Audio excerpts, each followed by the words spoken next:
स्वागत है आप सभी का ऑनलाइन प्रेप में। आप सभी स्टूडेंट स्क्रीन पर देख सकते हैं। आज के इस वीडियो में हम लोग सॉल्व करने वाले हैं हिंदी के कुछ महत्वपूर्ण प्रश्नों को, जो आप सभी के परीक्षा के लिए काफ़ी इम्पोर्टेंट होगा। मैं आप सभी को बता दूं, हिंदी एक ऐसा विषय है जिसको आप बेहतर तरीके से पढ़ लेते हैं, समझ लेते हैं, तो आप अपने परीक्षा में बेहतर अंक प्राप्त कर सकते हैं। तो चलिए, कुछ महत्वपूर्ण प्रश्न हैं उसको सॉल्व करते हैं। जैसे आप सभी लोग स्क्रीन पर देख सकते हैं, प्रश्न नंबर 1 होगा, यानी 51 से स्टार्ट है। आपके परीक्षा में ऐसे ही प्रश्न संख्या से स्टार्ट होगा। यहाँ दिया हुआ है रिक्त स्थान है, फिर उसके बाद दिया है प्रश्न का शाब्दिक अर्थ है, यानी भाव को विशेष रूप से प्रवर्तित करने वाला क्या कहलाता है। यानी 4 विकल्प दिया है, आप लोग देख सकते हैं। पहला है अस्थाई भाव, दूसरा है अनुभाव, तीसरा है व्यभिचारी भाव और चौथा है विभाव। इसका सही आंसर क्या होगा, यानी साथ ही साथ आप लोग आंसर भी देते चलेंगे, यानी विकल्प डी विभाव। अगले प्रश्न की ओर चलते हैं। अगला प्रश्न आप सभी के सामने स्क्रीन पे होगा, देख सकते हैं। प्रश्न नंबर 52, यानी दूसरा प्रश्न आज के इस वीडियो का क्लास का। आर्द्र का विलोम है। आर्द्र का मतलब क्या है, यानी इसका अर्थ या पर्यायवाची शब्दों को आप पढ़ेंगे तो नम होता है या गीला। नमी आप सभी लोग जानते हैं, गीला आर्द्र का पर्यायवाची शब्द है। लेकिन यहाँ विलोम शब्द पूछा गया है। 4 विकल्प आप सभी के सामने हैं, इसका जवाब आप लोगों को पता होगा तो साथ ही साथ देते चलेंगे, यानी इसका सही आंसर होगा विकल्प डी, यानी शुष्क। अगले प्रश्न की ओर चलते हैं। अगला प्रश्न आप सभी के सामने है, प्रश्न नंबर 53, यानी आज के इस क्लास का तीसरा प्रश्न है। निम्नलिखित में से कौन सा शब्द शुद्ध है। इसी तरह से प्रश्न आपके एग्जाम में पूछे जाते हैं, कौन सा शब्द शुद्ध है, अशुद्ध है, विलोम शब्द। इस टाइप के प्रश्न आपके एग्जाम में अक्सर पूछे जाते हैं। यदि आप ज़्यादा से ज़्यादा क्लास को किए होंगे, प्रैक्टिस सेट को हल किए होंगे, तो आप अपने एग्जाम में जो है ज़्यादा से ज़्यादा प्रश्नों को सही कर पाएंगे, जिसका आपको ज़्यादा से ज़्यादा अंक प्राप्त होगा। 4 विकल्प है, तो इसका सही जवाब क्या है, यानी इसका सही आंसर है विकल्प डी, नियंता। आप सभी लोग देख सकते हैं, इसमें 3 विकल्प है। पहला है प्रदर्शनी, प्रदर्शनी नहीं होता है, प्रदर्शनी होता है। विकल्प बी दिया हुआ है पहिला, यहाँ पहला होता है। पौरुषत्व दिया है, पुरुषत्व होता है। ठीक है, नियंता इसका राइट आंसर है। अगले प्रश्न की ओर चलते हैं। अगला प्रश्न आप सभी के सामने होगा, प्रश्न नंबर 54, जो दिया हुआ है संख्या, यानी निम्नलिखित में से विधि सूचक वाक्य है। अब 4 विकल्प देखते हैं। मैंने 1 वर्ष तक उसकी प्रतीक्षा की, खुद खेद है मित्र, एक क्षण के लिए वह हतप्रभ हो गया। चौथा है अध्यापक को पढ़ाना चाहिए। प्रश्न में पूछा गया विधि सूचक वाक्य क्या होगा, तो 54 का जो सही आंसर है, सही जवाब है, वह विकल्प डी है, अध्यापक को पढ़ाना चाहिए, यानी ये विधि सूचक वाक्य है। ठीक है, अब अगले प्रश्न की ओर चलते हैं। अगला प्रश्न आप सभी के सामने है, प्रश्न संख्या 55 है। अमावट में प्रत्यय है। प्रत्यय आप सभी लोग पढ़े होंगे, जानते होंगे। प्रत्यय क्या होता है, जो मूल शब्द है, मूल शब्द के अंत में जुड़ता है, यानी मूल शब्द के बाद में जो शब्दांश लगते हैं या जुड़ते हैं वह प्रत्यय कहलाते हैं। तो मूल शब्द इसमें क्या हो जाएगा, अम हो जाएगा। क्या हो जाएगा, अम। अब इसमें प्रत्यय क्या है, यानी बाद में क्या जुड़ा है, तो इसका राइट आंसर क्या होगा, आवट, यानी विकल्प डी बिल्कुल सही आंसर है। अब अगले प्रश्न की ओर चलते हैं। प्रश्न संख्या आप सभी के सामने स्क्रीन पे है 56। देवनागरी वर्णमाला में री का या री है क्या है, संकर व्यंजन है, संयुक्ताक्षर यानी संयुक्त अक्षर है, या व्यंजन है, या स्वर है। इसका सही जवाब आप सभी को पता होगा, तो इसका साथ ही साथ आप लोग कमेंट बॉक्स में आंसर करेंगे। यानी इसका सही आंसर होगा, जो री है वह विकल्प डी होगा, यानी स्वर। क्या है, देवनागरी वर्णमाला में री का जो स्थान है वह स्वर है। अगले प्रश्न की ओर चलते हैं। अगला प्रश्न आप सभी लोग देख सकते हैं, स्क्रीन पर दिया हुआ है बहन है, यानी 4 विकल्प में दिया है कि बहन किस तरह का संज्ञा, यानी किस प्रकार की संज्ञा, यानी समूहवाचक संज्ञा है, या भाववाचक संज्ञा है, व्यक्तिवाचक संज्ञा, या जातिवाचक संज्ञा है। तो बहन इसका सही जवाब क्या होगा, यानी 57 का जो राइट आंसर है वह आप सभी के सामने है, यानी डी होगा। क्या होगा, डी। इसका सही आंसर होगा विकल्प डी, जातिवाचक संज्ञा। कैसे होगा, बहन जो है एक जाति को प्रदर्शित कर रहा है। किसको, जाति को। यानी व्यक्ति, समूहवाचक संख्या क्या कहलाता है, जो संज्ञा है, यानी किसी समूह का, किसी शब्द से जब समूह का बोध हो, जैसे हम परिवार का जिक्र करते हैं या परिवार शब्द का उल्लेख आता है, तो जो शब्द है, यानी मैंने बताया कि जिस शब्द से किसी समूह का बोध हो, समूह का ज्ञान हो, तो वह समूहवाचक होगा। परिवार शब्द जो है समूह, क्योंकि परिवार में दो या दो से अधिक लोगों का समूह होता है, दो या दो से अधिक सदस्यों का समूह होता है, इसीलिए परिवार समूहवाचक होगा। जैसे टीम का जिक्र करते हैं या सेना का, तो ये सभी समूहवाचक।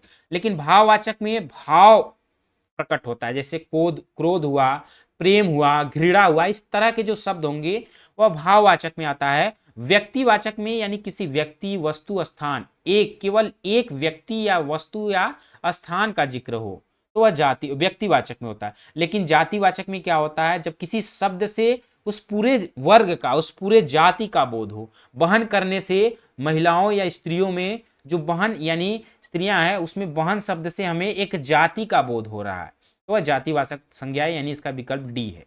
अगले प्रश्न की ओर चलते हैं। अगला प्रश्न आप सभी के सामने है, कहीं की ईंट कहीं का रोड़ा, भानुमति ने कुनबा जोड़ा। लोकोक्ति का आशय क्या है? काफी इंपॉर्टेंट प्रश्न है, आप सभी लोग देख सकते हैं। ऐसे ही प्रश्न आपके एग्जाम में पूछा जाता है। और जो हिंदी के प्रश्न होते हैं, यानी हिंदी विषय के जो प्रश्न होते हैं, काफी इंपॉर्टेंट होता है।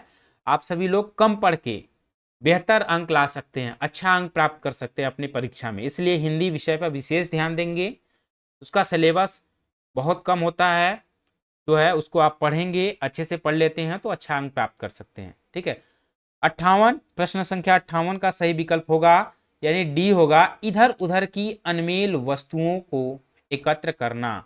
कहीं की ईंट कहीं का रोड़ा, भानुमति ने कुनबा जोड़ा का इस लोकोक्ति का आंसर विकल्प डी है। अगले प्रश्न की ओर चलते हैं। प्रश्न संख्या आप सभी के सामने है 59। निम्नलिखित में से आकाश का पर्यायवाची नहीं है।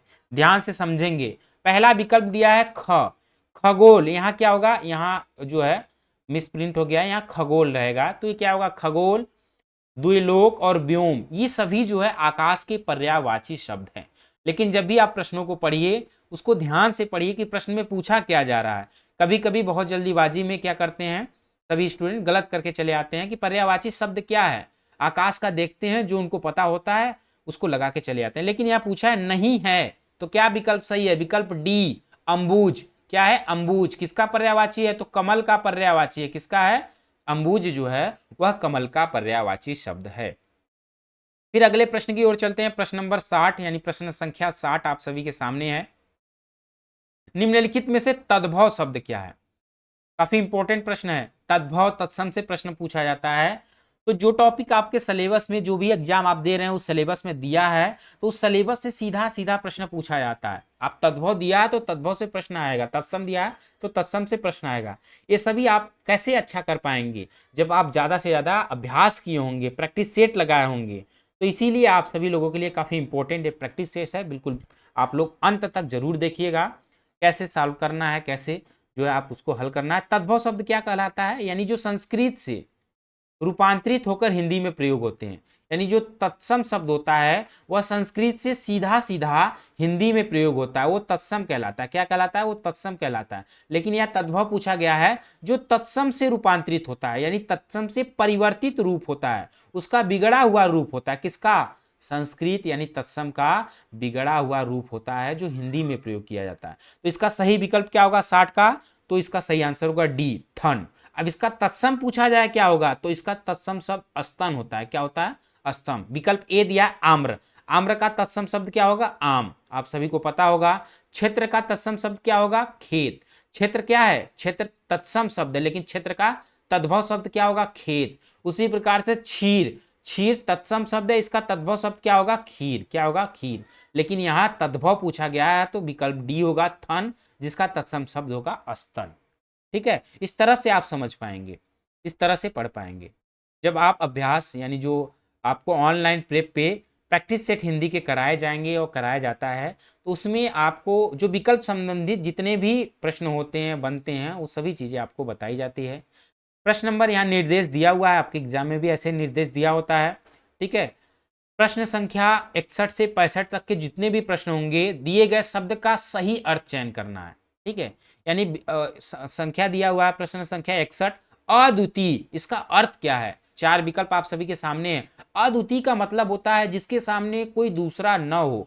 61 का सही विकल्प क्या होगा? यानी प्रश्न संख्या 61 का सही आंसर सी होगा। आप सभी को इसका आंसर पता होगा, तो आप लोग कमेंट बॉक्स में देते चलेंगे। अद्वितीय का मतलब होता है, द्वितीय का मतलब दूसरा, अ का मतलब जिसके समान कोई न हो, यानी विकल्प सी बिल्कुल सही आंसर है। अगले प्रश्न की ओर चलते हैं। प्रश्न संख्या आप सभी के सामने स्क्रीन पे है 62। धर्मनिष्ठ, इसका सही आंसर क्या है, सही जवाब क्या होगा, यानी 62 का सही आंसर होगा जिसकी धर्म में निष्ठा हो। क्या हो, जिसकी धर्म में निष्ठा हो उसे एक शब्द में धर्मनिष्ठ कहा जाता है। अगले प्रश्न की ओर चलते हैं। अगला प्रश्न काफी इंपॉर्टेंट है, कई बार एग्जाम में पूछा गया। अक्सर ऐसे प्रश्न एग्जाम में पूछे जाते हैं जो इंपॉर्टेंट है, उन्हीं को लेकर अभ्यास प्रश्नों में हम आएंगे और आते भी हैं। प्रश्न संख्या 63 है व्याकरण, इसका सही आंसर क्या होगा, यानी प्रश्न संख्या 63 का सही जवाब है व्याकरण जानने वाले को एक शब्द में व्याकरण कहलाता है। अक्सर जब भी पूछा जाता है ऐसे भी प्रश्न बन जाता है कि व्याकरण या व्याकरण जानने वाले को क्या करते हैं। 4 विकल्प होता है तो उसमें व्याकरण भी क्या होता है, व्याकरण भी रहता है और व्याकरण भी रहता है। अक्सर लोग व्याकरण पे करके चले आते हैं, लेकिन ये गलत है।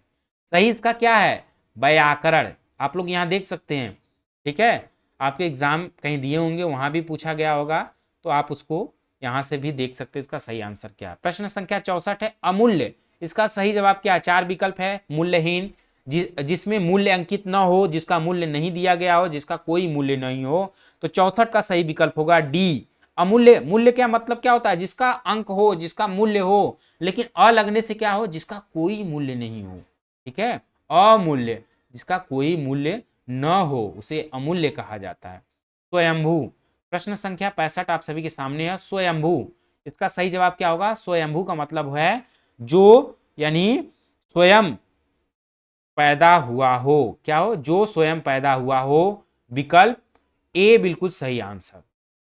अब आगे निर्देश आप सभी के सामने दिया हुआ है, स्क्रीन पर देख सकते हैं।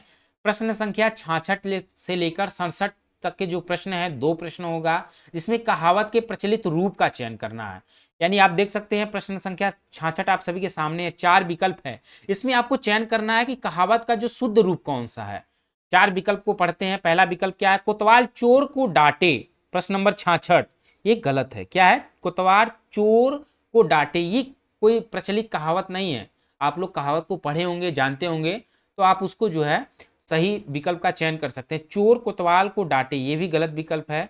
उल्टा चोर, क्या होता है, उल्टा चोर कोतवाल को डांटे, अक्सर हम लोग यही पढ़ते हैं और जानते हैं। कहावत क्या होता है, कहावत लोकोक्ति होता है। कहावत यानी जो स्थानीय भाषाओं में प्रयोग किया जाता है, लोगों द्वारा प्रचलित, लोगों द्वारा बोली जाती है, वही तो कहावत है। तो उल्टा चोर कोतवाल को डांटे, विकल्प सी बिल्कुल सही आंसर है। इसी तरह से आप लोग 67 यानी प्रश्न संख्या 67 का जवाब देंगे, इसमें कौन सा लोकोक्ति सही है।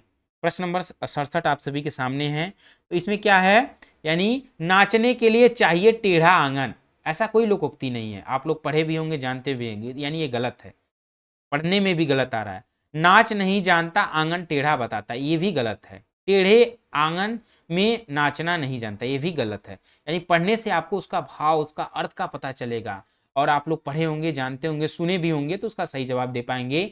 तो 3 गलत हो गया, तो चौथा विकल्प बिल्कुल सही हो सकता है, उसको पढ़ लेते हैं। नाच न जाने आंगन टेढ़ा, बिल्कुल सही है, अक्सर प्रयोग करते हैं, नाच न जाने आंगन टेढ़ा, यानी विकल्प डी बिल्कुल सही आंसर। अब अगले प्रश्न की ओर चलते हैं। अगला प्रश्न क्या उसे देखते हैं। प्रश्न संख्या 68 से 72 तक के जो प्रश्न है, दी गई लोकोक्ति के सही अर्थ का चयन करना है। विकल्प आप सभी के सामने होगा।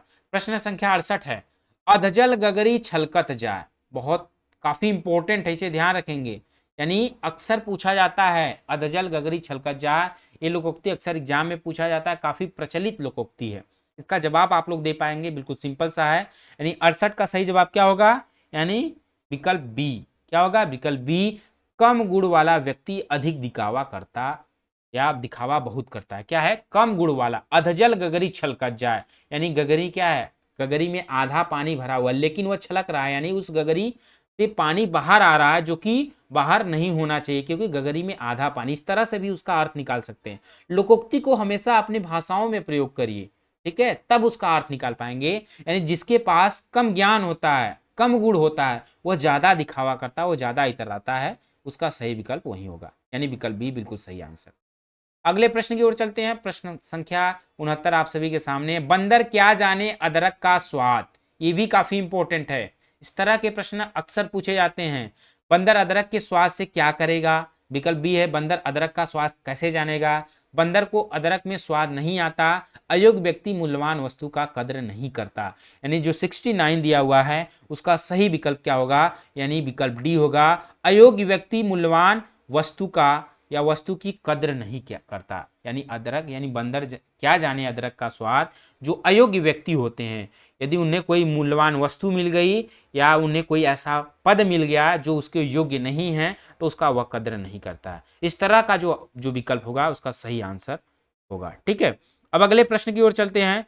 प्रश्न नंबर 70 आप सभी के सामने है, आप लोग स्क्रीन पर देख सकते हैं और साथ ही साथ आंसर भी कर सकते हैं। हाथ कंगन को आरसी क्या? इसका सही आंसर क्या होगा? प्रश्न नंबर 70 यानी प्रत्यक्ष को प्रमाण की आवश्यकता नहीं। आपका विकल्प कौन सा सही होगा? यानी 70 का बी आप लोग पढ़ सकते हैं। यानी हाथ कंगन को आरसी क्या? यानी प्रत्यक्ष को प्रमाण की आवश्यकता नहीं होती है। विकल्प बी बिल्कुल सही आंसर। अगले प्रश्न की ओर चलते हैं। आज के इस जो अभ्यास प्रश्न है इसमें मुहावरे, लोकोक्ति, कहावत से ज्यादा प्रश्न है, लेकिन अलग अलग जो आपका अभ्यास प्रश्न का क्लास होगी उसमें हर तरह के प्रश्नों को देखने के मिलेगा। काफी इंपॉर्टेंट प्रश्न होंगे। ध्यानपूर्वक आप लोग पढ़ने और समझने का प्रयास करेंगे। बिल्कुल आपके परीक्षा पे आधारित प्रश्नों को लेकर आएंगे हम। सावन हरे न भादो सूखे, इसका सही जवाब क्या होगा? 4 विकल्प है उसको पढ़ सकते हैं। सावन में हरियाली नहीं, भादो में सूखा पड़ा। सावन में हरा भरा था, भादो में सूखा गया। न सावन हरा होता न भादो सूखा होता, सदा एक सी स्थिति होना। यानी सावन हरे न भादो सूखे, यानी बिल्कुल सिंपल सा यह क्या है? लोकोक्ति है। प्रश्न नंबर 71 का यानी सदैव एक जैसा स्थिति बना रहना, यानी सदैव एक सी स्थिति में रहना। सावन हरे न भादो सूखे यानी एक जैसा हमेशा बना रहना। विकल्प डी बिल्कुल सही आंसर होगा। अगले प्रश्न की ओर चलते हैं। अगला प्रश्न आप सभी के सामने प्रश्न संख्या 72 है। अंत भला सो भला, इसका सही जवाब क्या होगा? आप सभी लोग देख सकते हैं, बिल्कुल सिंपल सा है। इसका आंसर आप लोग दे दिए होंगे। यानी जिसका परिणाम अच्छा होता है या अच्छा है वह सर्वोत्तम होता है। यानी अंत भला तो सो भला, जिसका परिणाम जिसका अंत अच्छा होता है वह सर्वोत्तम होता है, यानी वह सब कुछ सही होता है। इसका सही विकल्प क्या होगा? प्रश्न यानी विकल्प ए बिल्कुल सही आंसर है। अब निर्देश दिया है 73 से लेके आप देख सकते हैं यहाँ अभी 75 तक के प्रश्नों को हल करेंगे। इसमें प्रत्येक मुहावरे का सही जो अर्थ है उसको चयन करना है। 73 है प्रश्न संख्या आप सभी के सामने है। आंखों में धूल झोंकना, विकल्प दिया है किसी की आंखों में धूल डालना, ये गलत है, यानी धोखा देना। 73 का सही जवाब क्या होगा? विकल्प बी बिल्कुल सही आंसर होगा। क्या होगा? धोखा देना। आंखों में धूल झोंकना का सही अर्थ होगा मुहावरे का धूल झोंकना। बिल्कुल बी बिल्कुल सही आंसर है। अगला है प्रश्न संख्या 74 है। ईंट से ईंट बजाना, इसका सही जवाब क्या होगा? इस जो है मुहावरे का 74 आप सभी के सामने है। नष्ट भ्रष्ट कर देना, पहला ही विकल्प बिल्कुल सही आंसर होगा। यानी ईंट से ईंट बजाना यानी नष्ट भ्रष्ट कर देना। आप लोग बिल्कुल सिंपल सा है। मुहावरा को, लोकोक्ति को, कहावत को बिल्कुल अपनी भाषाओं में उसका वाक्य प्रयोग करिए, उसके अर्थों को निकालिए। ईंट से ईंट बजाना यानी जब आप ईंट को एक ईंट यानी दो ईंटों को लेकर एक साथ आप टकराते हैं, टकराहट करते हैं या बजाते हैं तो क्या होता है? दोनों चूर चूर हो जाते हैं। ठीक उसका अर्थ इसी संदर्भ में निकलता है, नष्ट भ्रष्ट कर देना। ईंट से ईंट बजाने का इस मुहावरे का अर्थ होगा। अगला आप सभी के सामने है और आज के इस अभ्यास प्रश्न का अंतिम प्रश्न आप सभी के सामने स्क्रीन पे है। 75 है। दांतों तले उंगली दबाना, इसका सही जवाब क्या है? आप सभी लोग आंसर करेंगे। यानी दो दांतों के बीच उंगली दबाना, दांतों से उंगली काटना, या आश्चर्य प्रकट करना, या उदास होना। 75 का सही जवाब होगा प्रश्न संख्या 75 का है विकल्प सी, यानी आश्चर्य प्रकट करना, दांतों तले उंगली दबाना इसका सही विकल्प है। तो ठीक है, आज के इस अभ्यास प्रश्न में या अभ्यास जो प्रश्नों के क्लास को लेकर आए थे इसमें काफ़ी इंपॉर्टेंट 25 प्रश्नों को लेकर आए थे। उम्मीद करता हूँ आप सभी लोग अच्छे से इसको हल किए होंगे, समझ गए होंगे। ठीक इसी तरह आप सभी को डेली क्लास जाएगी। तो ठीक है, आप सभी लोग इसी तरह बने रहे। फिर मिलते हैं अगले क्लास में अगले कुछ महत्वपूर्ण प्रश्नों के साथ। तब तक के लिए आप सभी को बाय बाय।